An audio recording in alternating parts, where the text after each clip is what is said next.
আচ্ছা, 27 তারিখে মানে যদি আমি মেইন ব্লগে বলেছিলাম যে উজবেকিস্তান বিদায় নিয়েছে, বাট আপাততর জন্য এখনও কনফার্মলি ওটা দেওয়া হয়নি, কারণ এখানে যে হিসাবটা দেখা রয়েছে সেটা হচ্ছে 27 তারিখ পর্যন্ত। ঠিক আছে, তো বিদায় নেওয়ার আগে বলে দিই, এদিকে একটা অফসাইডের কারণে মানে একটা গোল চেক করেছে, ওটা অফসাইড নাকি আদেও ঘানা গোলটা দিয়েছে। ঘানা যদি একটা গোল একটু প্রবলেম হতে পারে, তো 2 কিংবা আবার 3-3 শেষ করবে। আর এটা এক প্রকার একটু প্রবলেম আছে, যদি অফসাইডে বেঁচে যায় হয়তো ক্রোয়েশিয়া এখানে বেঁচে যাবে এবং কোয়ালিফাই করে যাবে। আচ্ছা, এখন যদি আমি বলে দিই, চ্যাম্পিয়ন টিমের মধ্যে থেকে শুধুমাত্র উরুগুয়ে এলিমিনেট হয়েছে, আর বাকি বড় টিম বলতে শুধু তুরস্ক এলিমিনেট হয়েছে। ঠিক আছে, এবং গতবার আর বাকি যারা তারা এক্সপেক্টেড ছিল তারা এলিমিনেট হবে, তারা হচ্ছে Haiti, Panama, Curacao, Uruguay, Tunisia, না হাইতি, পানামা, কুরাসাও, টিউনিশিয়া, চেক প্রজাতন্ত্র, Jordan, New Zealand, Qatar, Iraq. Jordan, New Zealand, Qatar, Iraq. ঠিক আছে, তো এরা অলরেডি এলিমিনেট। আর ওদিক থেকে হচ্ছে চ্যাম্পিয়ন টিমের মধ্যে উরুগুয়ে আউট, গতবার চমক যখন সৌদি আরব আউট, আর তুরস্ক আউট। ও গাইস, গোলটা দিয়ে দিয়েছে, এটা অফসাইড ছিল না, অর্থাৎ গোল পেয়ে গেছে গানা। হোয়াট দ্য হেক ম্যান, মানে গানা এখন স্টিল অ্যালাইভ, গানা স্টিল অ্যালাইভ ভাই, গানা স্টিল অ্যালাইভ। যাকে ছাড়ো, তোমাদেরকে বলে দিই আজকে যে ম্যাচটা দেখাচ্ছি সেটা হচ্ছে ওয়েস্ট ইন্ডিজ আয়ারল্যান্ড। যদি আয়ারল্যান্ডকে হারিয়ে দিয়েছে ওয়েস্ট ইন্ডিজ, মানে ওয়েস্ট ইন্ডিজকে হারিয়ে দিয়েছে আয়ারল্যান্ড। ওয়েস্ট ইন্ডিজ এখানে কী করেছিল, 128 রান নিয়েছে 20 ওভারে, এবং সেটা নিতে গিয়ে 129 রান নিয়েছে তারা, 4 উইকেট হারে 6 উইকেটে জিতে গেছে তারা। আচ্ছা এখানে, আচ্ছা আমি এখন বুঝতে পারছি, কারণ ওদের নেট রান রেট একটু বেশি ছিল, ওদের উইন 3টা ছিল।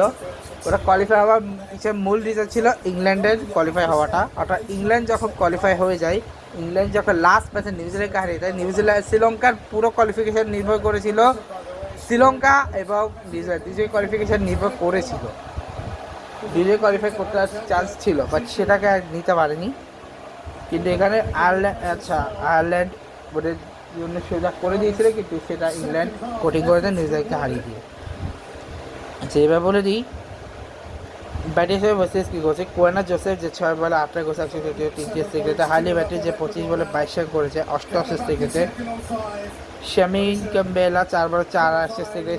Stephen Taylor 61। ড্যান্ডি রোটি হচ্ছে 28 বলে 21 75 সেকেন্ডে। চিনে হ্যান্ডি হচ্ছে 21 বলে 27 105 সেকেন্ডে। জাজারা ক্লাসটা হচ্ছে 3 বলে 4 33 সেকেন্ডে। আর জেনেলিয়া গ্লাসগো হচ্ছে 7 বলে 7 সেকেন্ডে। আইলে অ্যালিয়েন হচ্ছে 2 বলে 5 রান 50 সেকেন্ডে। এক্সট্রা হচ্ছে 14 রান এসছে ভাই, এক্সট্রাতে তো রানের পর না বসে 14 রান এক্সট্রা, ওরে বাবা রে। সেটা হচ্ছে 14 রান এসছে, 2টা লেগ বাই করেছে, 8টা 10টা ওয়াইড করেছে, 2টা নো বল, ওরে বাবা রে বাবা। এবার আইভি ম্যাগওয়ার এসে 4 ওভারে 22 রানে 2 উইকেট। অল্লা প্রেডাঙ্গাস 4 ওভার 29 রান 1 উইকেট। আর্লেনি ক্যালি হচ্ছে 4 over 40 run 1 wicket. Jane Maguire হচ্ছে 4 ওভার 28 রান 1 উইকেট। কারামা 4 ওভার 13 রান 2 উইকেট। 6 ওভার হচ্ছে 40 রান। কোয়েনা জোসেফ হাইলি ম্যাথিউসে 8 রান। শেমন ক্যাম্বেল হাইলি ম্যাথিউসে 19 রান। স্টিফেন টেইলার হাইলি ম্যাথিউসে 23 রান। Stefanie Taylor 22 run. চেনে হ্যান্ডি জেনারেটর 23 রান। চেনে হ্যান্ডি জাজার ক্লাসে 6 রান। চেনে হ্যান্ডি জাজার ক্লাসে 20 রান। আর ইয়ে হচ্ছে চেলে হ্যান্ডি আর 7 রান। আয়ারল্যান্ডের ব্যাটিংয়ের ক্ষেত্রে, আচ্ছা এখন পয়েন্টে প্রথমে ছিল 6 রানে ছিল ক্রোয়েশিয়া, 6 আর ওরা ছিল 3-এ, বাট এই গোলটা কারণে ঘানা এখন 5 হয়ে যাবে, আর ক্রোয়েশিয়ার 4 পয়েন্টই থাকবে। ঠিক আছে, যাকে এখন আয়ারল্যান্ডের ইয়ের ক্ষেত্রে বলে দিই, অ্যামি হান্টটা 32 বলে 28 গ্যাবি লুইস হচ্ছে 11 বলে 9 81 28 সেকেন্ডে। অ্যামি হান্টার অলা প্রেটাঙ্গাস 44 বলে 63 118 এবং এই ম্যাচটা ঘুরে দিচ্ছে। রেবেকা স্টোকেল 15 বলে 16 106 লেপাল হচ্ছে 4 বছর 100 সেকেন্ড। লোজি লিটার 3 বছর 133 3 5 এক্সট্রা ছিল, 5টায় ওয়াইড 134। হাইলি ব্যাটে 4 ওভার 25 1 উইকেট। রাসপিনে মনীষা আছে 4 ওভার 28 2 উইকেট। আইলি আলিরিয়া আছে 3 10 উইকেট।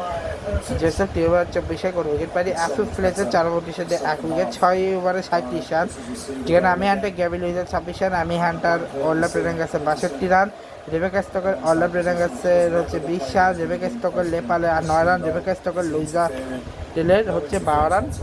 ঠিক আছে, এই ছিল এই ম্যাচ। নেক্সট ম্যাচে আনবো হচ্ছে নিউজিল্যান্ড ভার্সেস ইংল্যান্ড। দেখাবো নেক্সট ম্যাচ। Good bye.